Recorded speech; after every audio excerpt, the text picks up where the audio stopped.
जी अस्सलाम वालेकुम। उम्मीद करता हूँ कि आप सब लोग जो हैं वो खैर खैरियत से होंगे और अपने आप को इस कोरोना से बचा के रखेंगे। और करंट सूरत हाल आपके सामने है कि कोरोना की वजह से हम लोग ऑनलाइन टीचिंग के ऊपर आ गए हैं। इसी काम के लिए हमने व्हाट्सएप ग्रुप भी आपका डिज़ाइन कर दिया और गूगल क्लासरूम पर भी ये वीडियोस जो हैं वो आपको शेयर कर दी जाएंगी। आपके जो क्वेश्चंस हैं वो अगर आप लोग टाइप कर सकते हैं गूगल क्लास पर, दैट्स वेरी गुड। अगर आप टाइप नहीं कर सकते, कोई ऐसी चीज़ है जो कि आप स्पीक करके पूछना चाह रहे हैं, तो फिर वो आप अगर कन्वीनियंट है तो आप व्हाट्सएप के ग्रुप के ऊपर भी कर सकते हैं। यानी कि क्वेश्चन आंसर का सेशन हम व्हाट्सएप के ग्रुप पर मेजरली लेके चल सकते हैं। अप टू यू, जिस तरह आप लोग फिजिबल होंगे। मैं इंशाल्लाह 5-10 मिनट की वीडियोस बना के शेयर करूँगा ताकि आप लोगों को डाउनलोड करना आसान हो जाए इंटरनेट की एक्सेसिबिलिटी की वजह से। And I think that's all. हमें काम स्टार्ट करते हैं। Okay, electromagnetic theory. अब चूँकि हम तकरीबन 2-2.5 हफ्ते के बाद इंटरेक्ट कर रहे हैं, सो आई थिंक ये रिव्यू का सेक्शन में ज़रा थोड़ा प्रलॉन्ग कर देता हूँ ताकि आप लोगों को बैकग्राउंड क्लियर हो जाए और हम दोबारा से एक नए फ्लो के साथ अपने टॉपिक्स को स्टार्ट कर सकें। So you have to bear with me कि मैं ज़रा थोड़ा सा डिटेल में रिवीजन लेके चलूँगा अभी तक के टॉपिक्स की। ओके, सो सबसे पहले electromagnetic theory. Electromagnetic theory important क्यों है? Electromagnetic theory second building block है इलेक्ट्रिकल इंजीनियरिंग का, फंडामेंटल बिल्डिंग ब्लॉक। वो तमाम जगहें या वो तमाम लूप होल्स जो कि हमारे पास सर्किट थ्योरी में रह जाते हैं, या वो तमाम सवालात जो कि सर्किट थ्योरी रिप्लाई नहीं कर सकती, उनको इंटरटेन करने के लिए इलेक्ट्रोमैग्नेटिक थ्योरी मौजूद है। So what is electromagnetic theory? Electromagnetic theory just एक डिस्क्रिप्शन या एक स्टडी है चार्जेस और उनके इफेक्ट्स की, यानी कि सोर्सेज एंड देयर इफेक्ट्स। ठीक, अब ये चार्जेस जो हैं ये स्टडी भी हो सकते हैं, ये मोशन में भी हो सकते हैं। सो उनके कॉरिस्पॉन्डिंग इनके फिर इफेक्ट्स डेवलप हो जाते हैं। ओके, सो जब भी हम कोई थ्योरी डेवलप करते हैं जो कि डिडक्टिव अप्रोच के साथ होती है, जस्ट लाइक इलेक्ट्रोमैग्नेटिक थ्योरी, तो हमें इसको डिज़ाइन करने के लिए 3 स्टेप्स या 3 पिलर्स के ऊपर रिलाई करना पड़ता है। सबसे पहली जो चीज़ है वो है बेसिक क्वांटिटीज़। ठीक, कि इस सब्जेक्ट में बेसिक क्वांटिटीज़ कौन सी हैं। सो इलेक्ट्रोमैग्नेटिक थ्योरी की बेसिक क्वांटिटीज़, जैसे अभी इसकी डेफिनेशन से भी जाहिर हो रहा था कि सोर्सेज और उनके इफ़ेक्ट्स। सो बेसिक क्वांटिटीज़ में सोर्सेज चार्ज के मोशन की वजह से करंट। सो चार्ज और करंट बेसिक क्वांटिटी हुई, इनके correspondingly current density and charge density, जो कि हमने इसको पहले डिटेल में देखा हुआ। इफेक्ट्स चार्ज और करंट के इफेक्ट्स में जो है वो electric field, magnetic field, electric flux density, magnetic flux density, ये जनाब बेसिक क्वांटिटीज़ हैं जो कि हमें रिक्वायर्ड हैं इसकी डेफिनेशन और इनकी समझ बूझ इलेक्ट्रोमैग्नेटिक थ्योरी में जंप इन करने से पहले। ओके, सो सेकंड थिंग जो कि थ्योरी को डेवलप करने के लिए है वो है रूल्स ऑफ ऑपरेशन, कि कौन कौन से रूल्स हम इन बिल्डिंग ब्लॉक्स, इन बेसिक क्वांटिटीज़ पर अप्लाई करेंगे तो हमारी थ्योरी डेवलप होगी। सो जब हमने रूल्स ऑफ ऑपरेशन की बात की, जो कि अभी तक हम लोग पढ़ रहे हैं, आज इंशाल्लाह आखिरी रूल ऑफ ऑपरेशन होगा, इसके बाद हम अगले स्टेप पर फॉरवर्ड करेंगे। सो हमने before going to rules of operation हमने ये मुनासिब समझा कि हम जो है हमारा लीनियर अलजेब्रा उसकी थोड़ी सी रिवीजन कर लें। तो हमने एडिशन, सब्ट्रैक्शन और वो पैरेललोग्राम वगैरह उनकी रिवीजन की, फिर प्रोडक्ट्स, वेक्टर की प्रोडक्ट्स, 2 वेक्टर्स की प्रोडक्ट या 3 वेक्टर की प्रोडक्ट्स, हमने उनको देखा।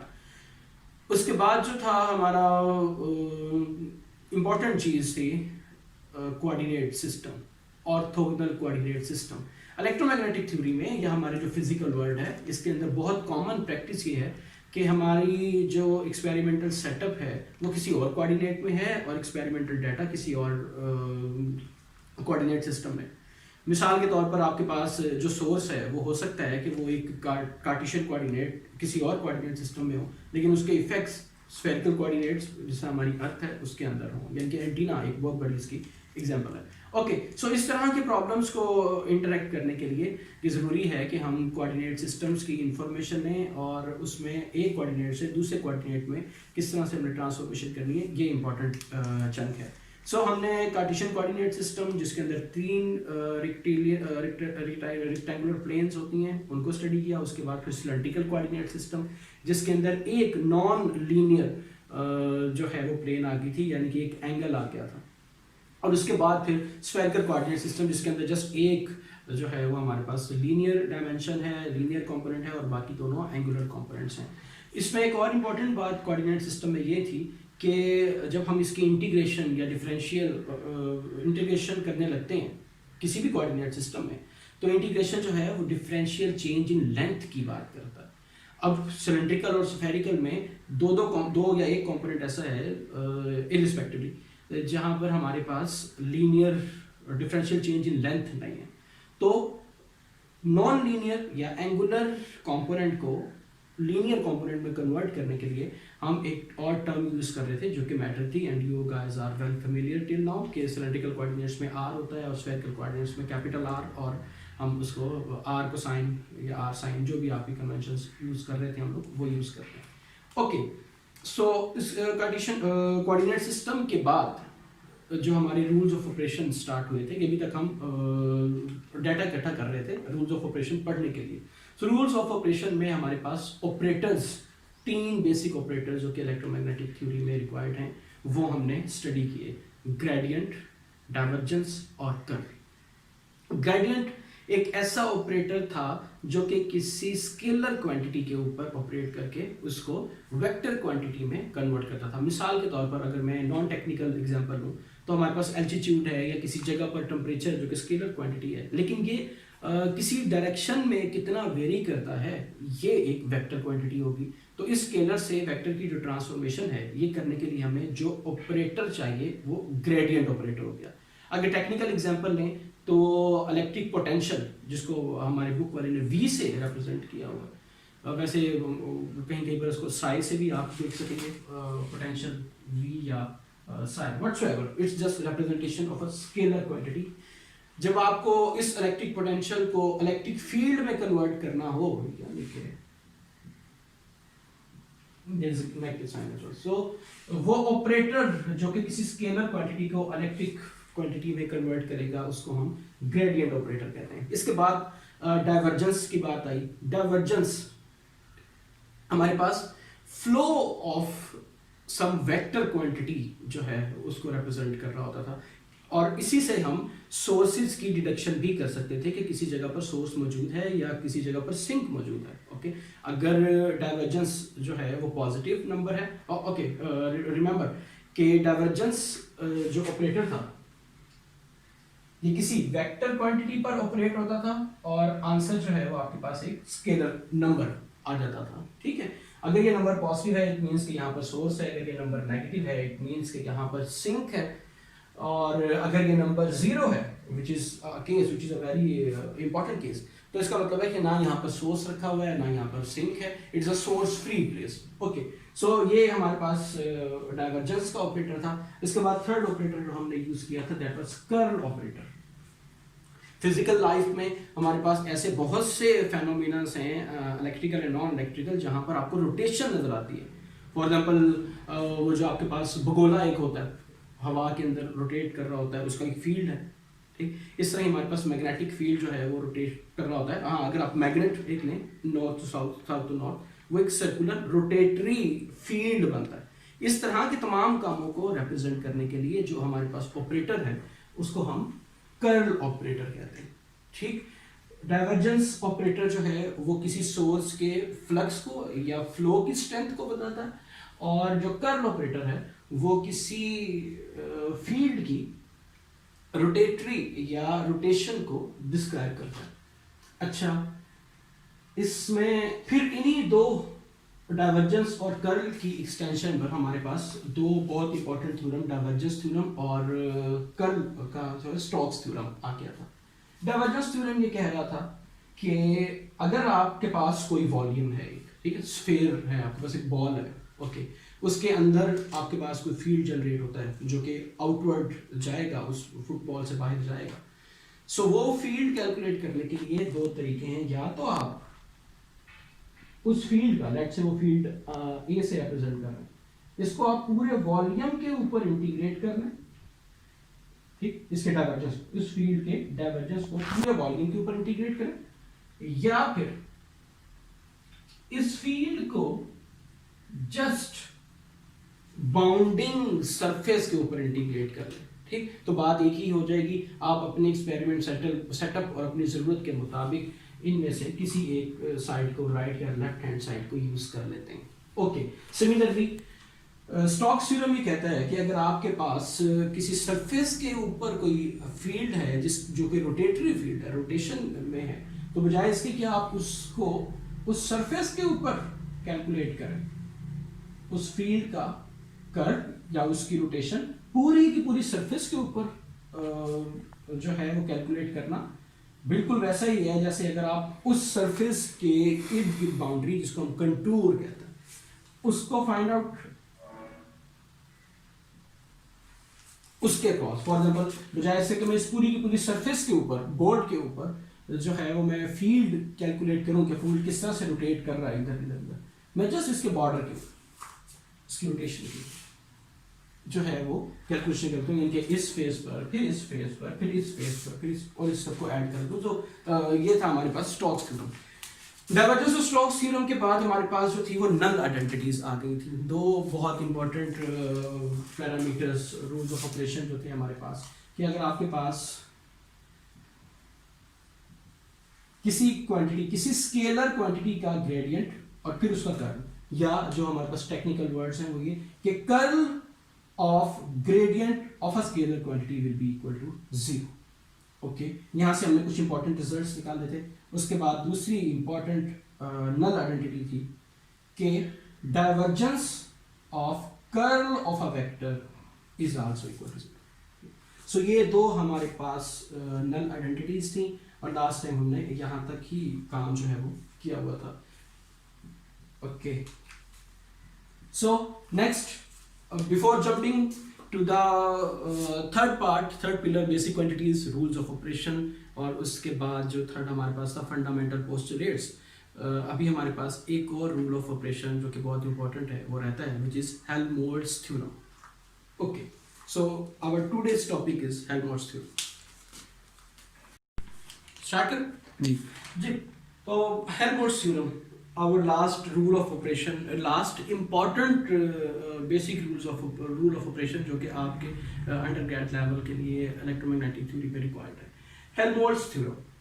हेल्महोल्ट्ज थ्योरम ये कहता है कि अगर आपके पास कोई वेक्टर क्वांटिटी है जो कि कंप्लीटली डिस्क्राइब नहीं है, उसके अंदर कुछ अननोन्स रहते हैं, या वो आपको कंप्लीटली अभी उसकी इंफॉर्मेशन नहीं है, लेकिन उसका डाइवर्जेंस और कर्ल जो है वो डिफाइंड है बाय एनी मीन्स। ठीक है, अगर वो आपको पता चल गया कि इसका डाइवर्जेंस फलां जगह पर इतना है और उसका कर्ल फलां जगह पर इतना है, तो हम इस इंफॉर्मेशन से अपनी वेक्टर क्वांटिटी को डिटरमिन कर सकते हैं। नॉट एग्जैक्टली लेकिन हम डिटरमिन कर सकते हैं। उसके अंदर कुछ एडिटिव कांस्टेंट्स जो कि अभी थोड़ी देर बाद देखेंगे कि इंटीग्रेशन कांस्टेंट्स जो हैं उन वो रह जाते हैं जो कि अननोन होते हैं, और उनको फाइंड करने के लिए हमारे पास बाउंड्री कंडीशंस आ जाती हैं। ये बाउंड्री कंडीशंस के हैं, अभी इस बारे में परेशान होने की ज़रूरत नहीं है, अभी हम कुछ लेक्चर्स के बाद इनको इंशाल्लाह देखेंगे।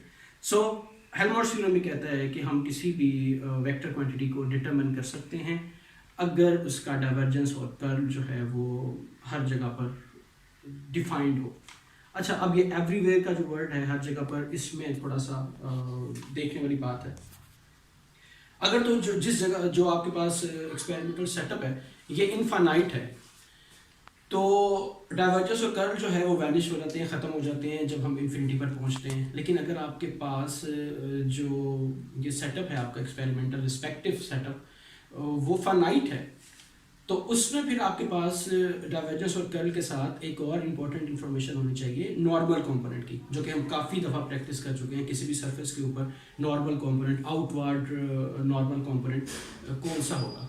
ठीक, सो ये दो इन्फॉर्मेशन आपको चाहिए अगर आपने वो हर जगह पर डाइवर्जेंस और कर्ल की इन्फॉर्मेशन जो है उसको प्लेस करना है। इसके साथ ही एक और कंडीशन है इसके ऊपर, वो कंडीशन ये कहती है कि जो वेक्टर क्वांटिटी आप डिटरमिन करना चाह रहे हैं वो कंटिन्यूस, उसके डेरिवेटिव्स जो हैं वो कंटिन्यूस होने चाहिए।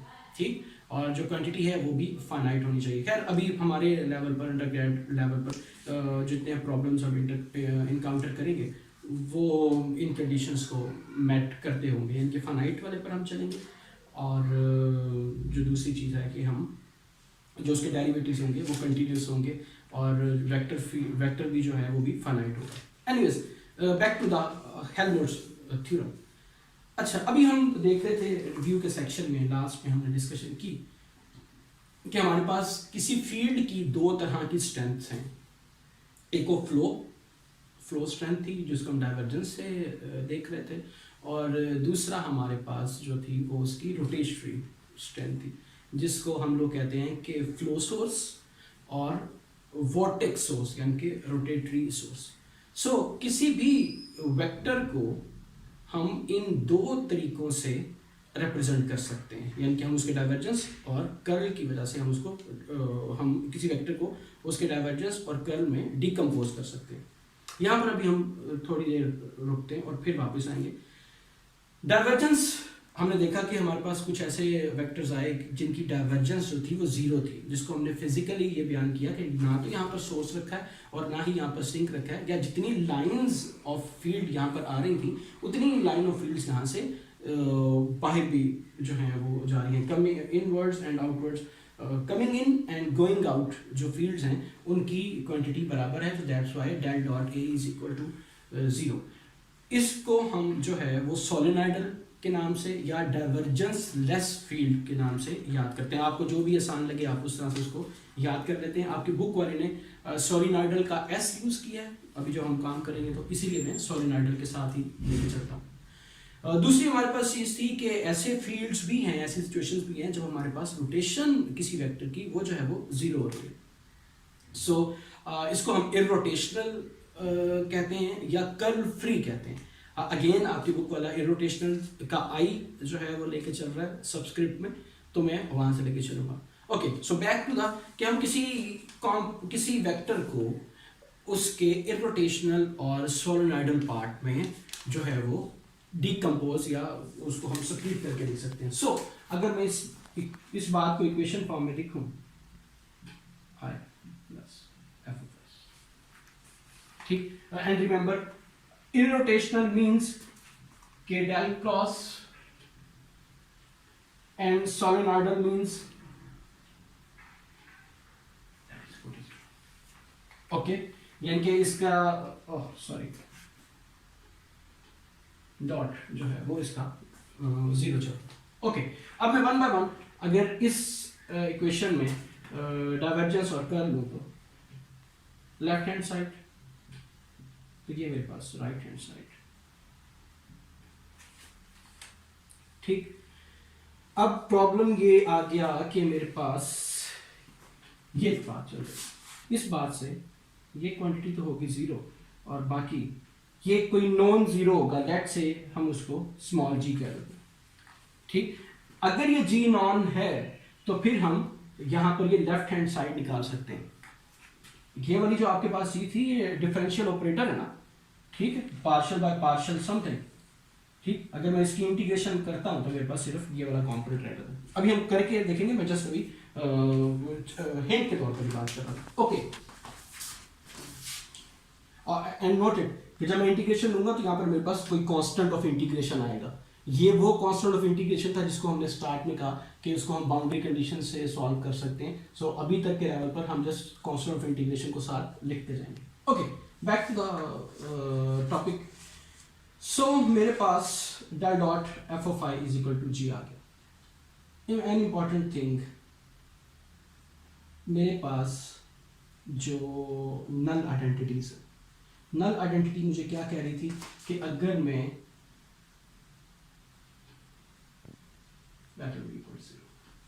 या इसकी बजाय ये लग,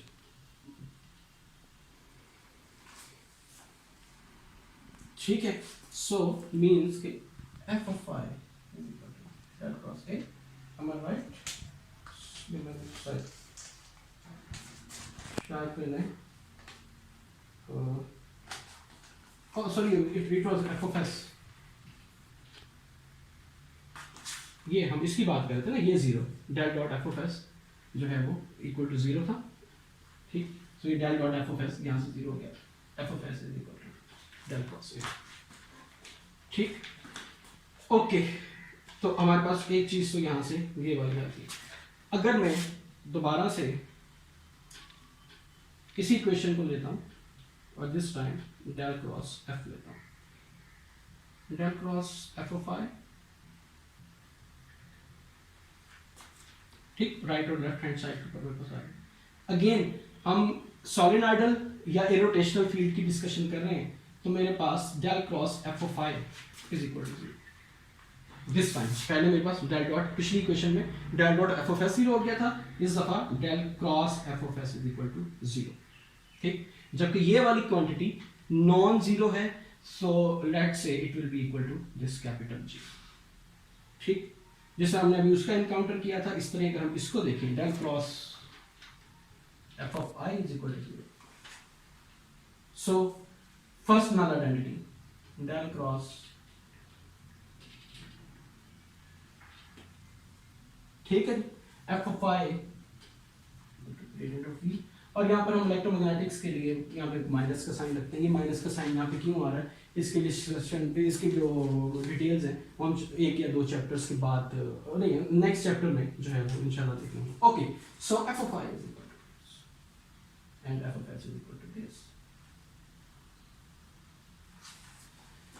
सो अगर मैं ये दोनों क्वांटिटीज, ये दोनों वैल्यूज यहाँ पर पुट करता हूँ, तो मेरे पास जो वेक्टर फील्ड है जिसको हम डिटरमाइन करना चाह रहे थे, वो हम डिटरमाइन कर सकते हैं अगर हम किसी स्केलर क्वांटिटी का ग्रेडियंट और किसी वेक्टर क्वांटिटी का कर्व ऑपरेटर यूज करते हैं। That's the Helmholtz theorem. In other words कि अगर आपके पास ये दो क्वांटिटीज, यानी कि डाइवर्जेंस, ये टर्म डाइवर्जेंस से आ रही थी आपके पास, और डाइवर्जेंस और कर्ल की अगर आपके पास इंफॉर्मेशन आ जाती है, तो आप किसी वेक्टर फील्ड को जो है वो फाइंड आउट कर सकते हैं। ओके, अभी हेल्महोल्ट्ज इक्वेशन में कुछ और एक्सट्रैक्ट करना बाकी है, जो कि हमें फ्यूचर के लिए बहुत इंपॉर्टेंट चीज़ें हैं, या जिसकी वजह से हम हेल्महोल्ट्ज थ्योरम को जो है वो इतना डीपली देखना चाह रहे हैं, या जिसके लिए हेल्महोल्ट्ज थ्योरम हमारा बेसिक रूल्स ऑफ ऑपरेशन में आ रहा है। ओके, अगर मैं किसी भी एक क्वांटिटी को, यानी कि एफ ऑफ आई को, रोटेशनल फील्ड कंपोनेंट को ऑफ द एफ इकट्ठा करूं डाइवर्जेंस और कर्ल के लिहाज से, so del dot F of I is equal to G non zero and del cross F of I is equal to zero, जो अभी तक हमने जिन बेस पर कैलकुलेशन की। इसी तरह अगर मैं एफ ऑफ एस को कंबाइन करना चाहूं, del dot F of S is equal to zero this time, ठीक, यानी कि सोलेनॉइडल यहाँ पर irrotation, and del cross F of S is equal G. ये मेरे पास दो सेट्स बात।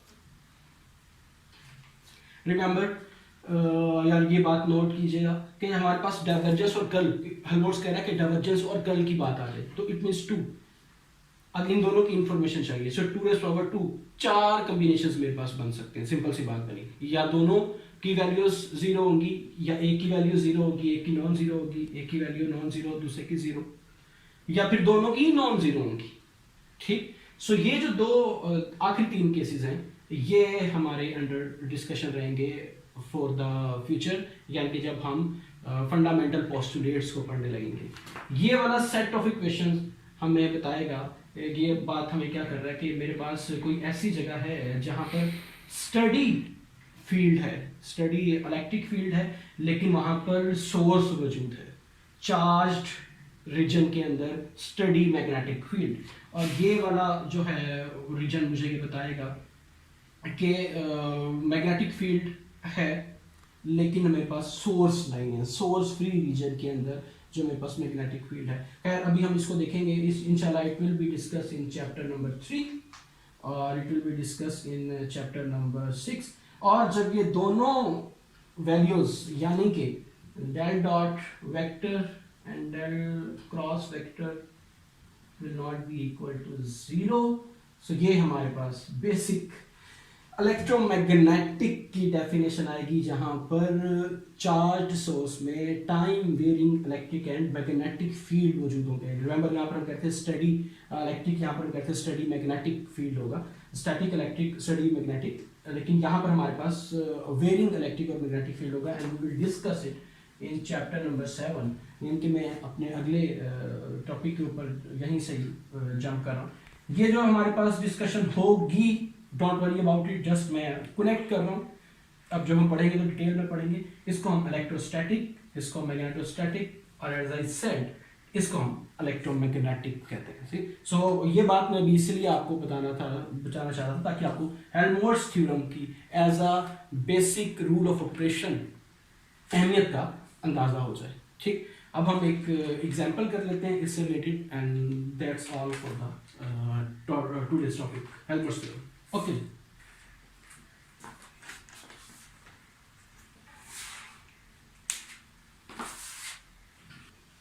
ओके जी, start. Okay, Helmholtz theorem, although ये एग्जांपल डायरेक्टली जो है वो हेल्महोल्ट्ज थ्योरम से रिलेटेड नहीं है। हेल्महोल्ट्ज थ्योरम के बगैर भी इसके कुछ पार्ट्स जो हैं वो हम सॉल्व कर सकते थे, लेकिन इसके थर्ड पार्ट में ज़रा थोड़ी ज़्यादा इनसाइट है related to the Helmholtz theorem, या जो इसकी फाइंडिंग है वो ज़्यादा हेल्महोल्ट्ज थ्योरम से रिलेटेड है। एक तो आपकी बुक के टॉपिक के बाद एग्जाम्पल है, और दूसरी प्रैक्टिस प्रॉब्लम है 2.39। जो चैप्टर के एंड पर जो आपकी प्रॉब्लम है, इसमें वो ये कह रहा है कि आपके पास एक वेक्टर गिवन है f, C1C,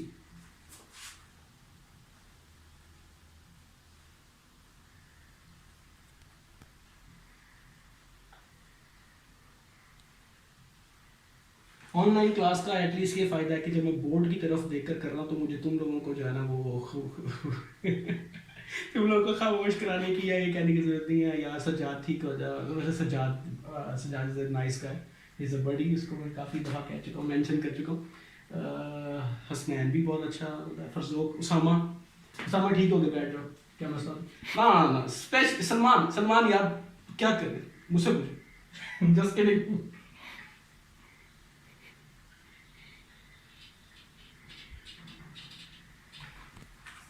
ये मैंने इसके लिए हेल्प ली हुई है, मेरे नेबर हैं वैस, उस बेचारे की जान मेरे अजाब में डाली थी। जितना तुम लोग मुझे बर्दाश्त करते हो, जिस अजाब से गुजरते हो, इस वक्त वो अकेला इस अजाब से गुजर रहा है और ये सारी रिकॉर्डिंग कर रहा है। थैंक्स टू कोई मसला नहीं भाई। ओके, सो कहता है कि आपके पास एक वेक्टर फंक्शन है और आप नोट कर सकते हैं कि इसके अंदर कुछ अननोन्स हैं, C1, C2, C3 and C4।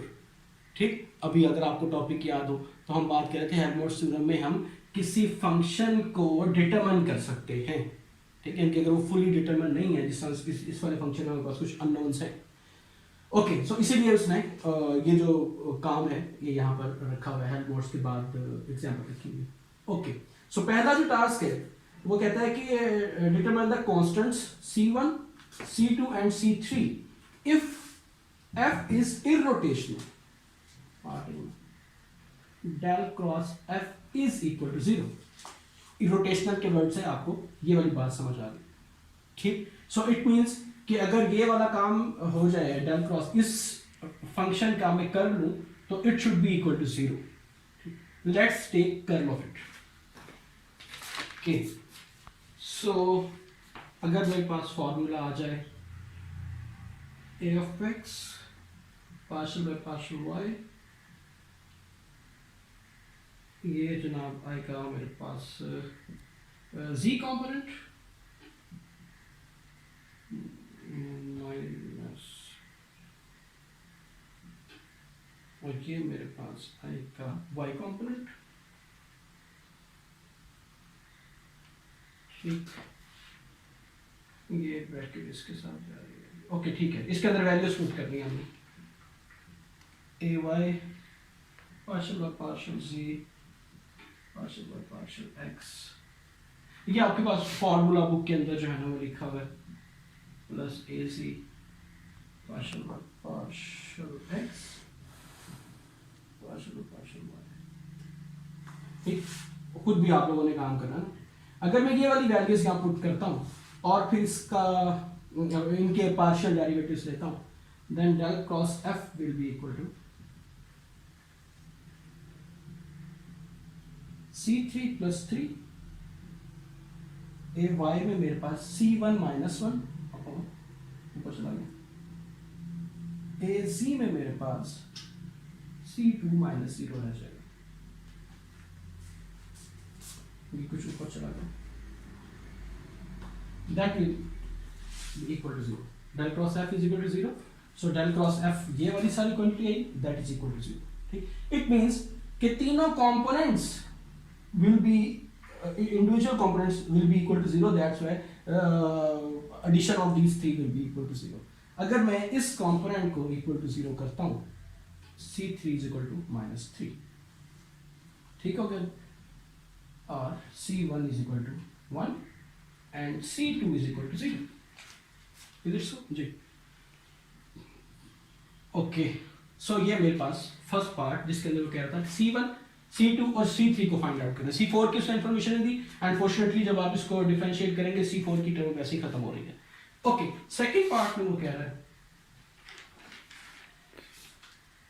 Determine the constant C4 if F is also solenoidal, यानी कि जो आपका F है वो सोलेनॉइडल भी है, del dot F is equal to 0, divergence less. Okay, so again you have the book, अगर मैं इसका फॉर्मूला लिखूं डाइवर्जेंस का, partial by partial x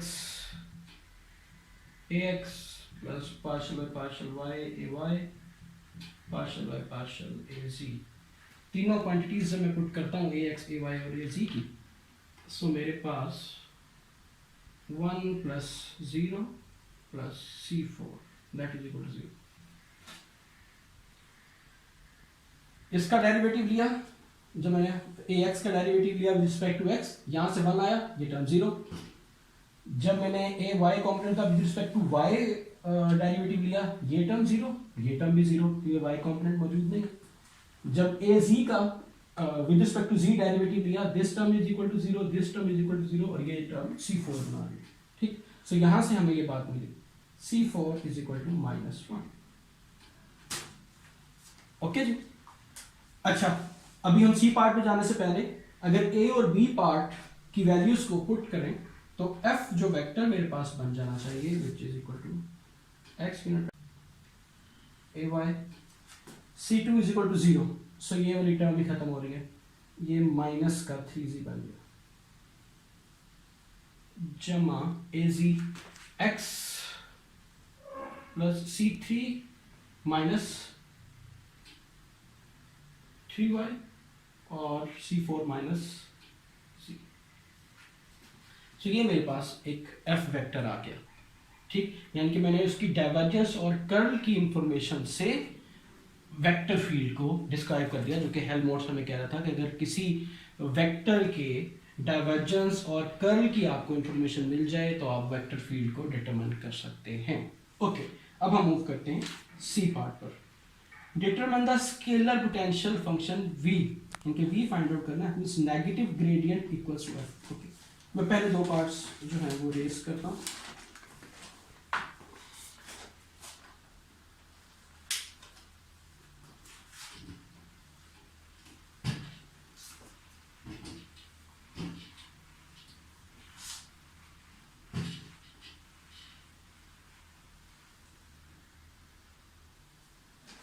x plus z minus y 3z और x minus 3y minus z।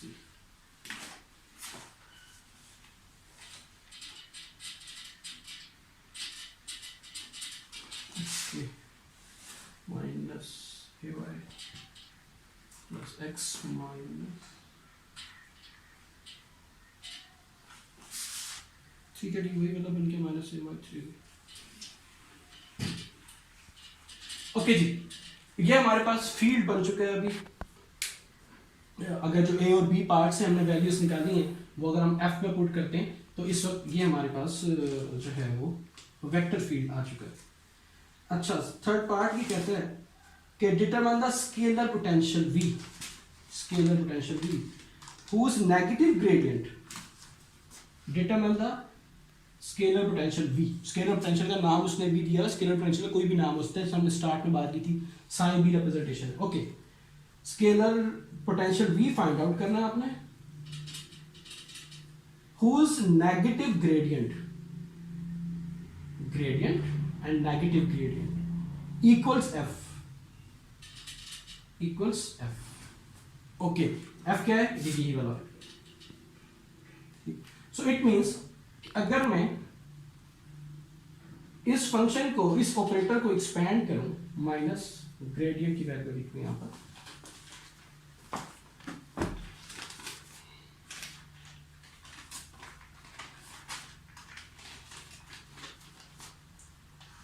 Partial x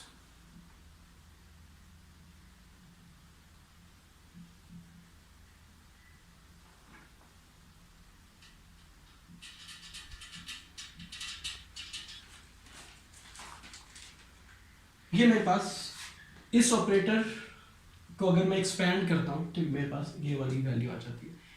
ये value should be equal to my function f, यानी कि ये कंपोनेंट ax ये इसके बराबर हो गया, ये सेकंड कंपोनेंट इसके बराबर और ये थर्ड कंपोनेंट इसके बराबर। Partial by partial x v is equal to x plus G. Okay, हमने फाइंड आउट क्या करना है, हमने स्केलर पोटेंशियल फाइंड आउट करनी है ये। Okay, thanks to the online classes के मैं आप लोगों से सवाल नहीं पूछ पा रहा हूँ, और ये जो सारा कुछ है वो मुझे बहुत जल्दी में जो है ना खुद से ही करना पड़ रहा है। सो ठीक है सलमान, वैसे क्या करना चाहिए, any thoughts? I know. Okay, so अगर मैं लेफ्ट हैंड साइड पर इंटीग्रेशन करता हूं with respect to x d of x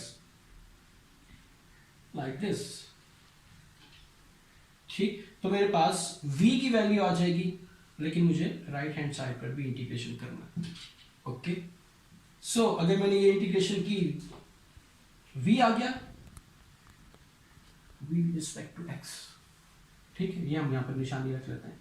जबकि इस तरफ अगर मैं इंटीग्रेशन करता हूं dx के लिहाज से, x square divided by 2, okay, plus gx plus it was the thing I was talking about.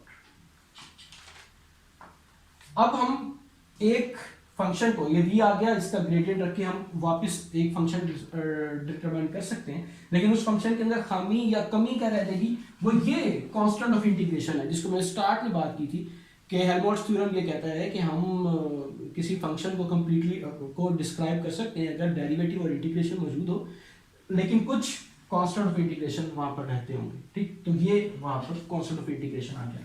अच्छा, एक और बात आपने नोट करनी है, याद रखना कि यहाँ पर ये नेगेटिव का साइन भी है, ठीक है, ये नेगेटिव का साइन यहाँ पे आना था, यहाँ जो कि दोनों तरफ से, यहाँ पर भी नेगेटिव और नेगेटिव की टर्म रहेगी, है। सो अगर मैं इस तरह इस कंपोनेंट की इंटीग्रेशन करता हूँ विद रिस्पेक्ट टू y, इस कंपोनेंट की इंटीग्रेशन करता हूँ विद रिस्पेक्ट टू z, सो मेरे पास जो वैल्यूज आती हैं y की 3yz प्लस f2x और z, और vz वाला जो कंपोनेंट मेरे पास आ सकता है इट इज xz, इसकी integration with respect to z, x की इंटीग्रेशन z दे देगा, 3y की इंटीग्रेशन यहाँ पर भी z आ जाएगा, यहाँ पर z का स्क्वायर डिवाइडेड बाय 2 आ जाएगा, सो xz minus 3yz minus z square divided by 2 plus f3, और ये मेरे पास z में है तो x और y का फंक्शन यहाँ पर अभी आएगा।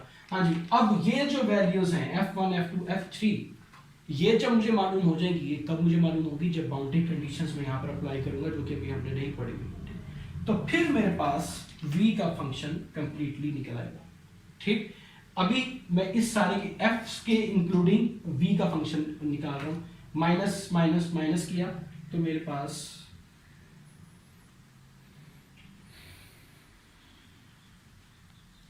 xv minus 3yz minus z square by 2 plus f1। अब जो आपकी बुक वाला यहाँ पर काम करके रहेगा, जो अगर आप इसका एग्जैक्ट आंसर पर जाएं, या इन अदर वर्ड्स अगर आप इस जवाब को डबल चेक करना चाहें तो आप इसका नेगेटिव ग्रेडियंट ऑफ v लेंगे तो जवाब यही वाला f आ जाएगा। लेकिन इस फंक्शन का भी नहीं, क्योंकि यहाँ पर अभी अननोन्स मौजूद हैं। अगर आप इन अननोन्स की वैल्यूज निकाल लें बाउंड्री कंडीशन लगाकर किसी प्रॉब्लम में फॉर गिवन सिनेरियो, कि ये सिनेरियो है, इसमें ये बाउंड्री कंडीशंस है, तो मुझे उस तरफ नहीं जाना चाहिए, तो आपके पास जो टर्म्स मौजूद नहीं होंगी वो ये होंगी, xz नहीं होगा, 3yz नहीं होगा, और ये माइनस के बजाय प्लस का z²/2 होगा, ये तीनों। अच्छा, वो आएंगी कैसे? ये यानी कि टर्म्स खत्म कैसे हो रही हैं? f1, f2 और f3 की वैल्यूज कुछ ऐसी आएंगी कि वो इन टर्म्स को खत्म कर देंगी, यानी कि हो सकता है वो वैल्यू आए z², ठीक, प्लस का z², उसमें से आपने हाफ z² निकाला तो प्लस का z² रह गया, ठीक। वो हो सकता है कि वहां पर माइनस xz आ जाए या प्लस 3yz आ जाए। वैसे अपेरेंटली यहाँ पर ये दोनों टर्म इससे कैंसिल भी हो रही हैं, लेकिन वो फिर मेरे पास सही फंक्शन नहीं रहेगा, इसीलिए मैं ये टर्म इससे कैंसिल नहीं कर रहा हूँ, क्योंकि यहाँ पर ये वाला जवाब है। सो आपका जवाब यहाँ तक भी ठीक माना जाएगा। ओके, हाँ, अब जो एग्जांपल थी हेल्महोल्ट्ज़ थ्योरम के बाद, उसमें उसने ये वाला काम किया हुआ है, और उसके बाद यहाँ पर फंक्शन में इन कॉन्स्टेंट्स की वैल्यूज नहीं लिखी, तो वहाँ पर उसने एक बात करके फिलहाल टाइम निकाला है कि भाई अगर हम इंस्पेक्शन ऑफ दिस करें, ठीक, तो वो इंस्पेक्शन करके, इंस्पेक्शन का वर्ड यूज करके इन फंक्शंस की वैल्यू और बाकी जो जितनी भी मैंने अभी बात बताई थी उसको निकाल के, लेकिन आप यहाँ से इस बात को वेरीफाई कर सकते हैं। ओके, जब आपके पास ये f1, f2, f3 की वैल्यूज आ जाएंगी, यानी कि आपके पास एक्चुअल वाला v फंक्शन आ जाएगा, तो आप उसकी अगर वेरिफिकेशन करेंगे तो फिर आपके पास आंसर ठीक आ जाएगा, ठीक। ये हेल्महोल्ट्ज़ थ्योरम था।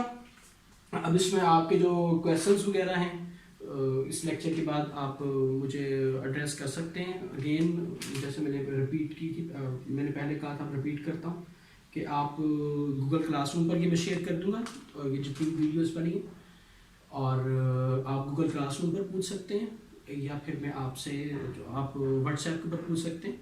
आप मुझे प्राइवेट मैसेज करके पूछ सकते हैं, जिस तरह जो है ना आप लोग शाय हो जाते हैं सवाल पूछते हुए, तो हम किसी भी प्लेटफॉर्म पर आपको जो है मुनासिब, जब तक आपकी तसल्ली नहीं होगी तब तक हम करते रहेंगे। मोर ओवर जितने भी आपके सवाल आएंगे नेक्स्ट लेक्चर से पहले मैं उनका जवाब क्लासरूम के अंदर, जिस तरह हम क्लासरूम में करते हैं, सबसे पहला सेक्शन हमारा क्वेश्चंस का होता है, तो हम उसके अंदर आपके जवाब इंशाल्लाह वहाँ पर भी रिपीट करेंगे। सो इलेक्ट्रोमैग्नेटिक थ्योरी में अभी तक हमने बेसिक क्वांटिटीज चैप्टर नंबर 1 और rules of operation chapter number 2 ये दोनों कंप्लीट कर लिए हैं। आज 100% कंप्लीट हो गया। अब नेक्स्ट टाइम हम फंडामेंटल ऑपरेटर्स और फंडामेंटल ऑपरेटर नंबर 1 जो है वो इलेक्ट्रोस्टैटिक्स से रिलेटेड है, हम इंशाल्लाह चैप्टर नंबर 3 जो है वो नेक्स्ट टाइम स्टार्ट करेंगे। Thank you very much.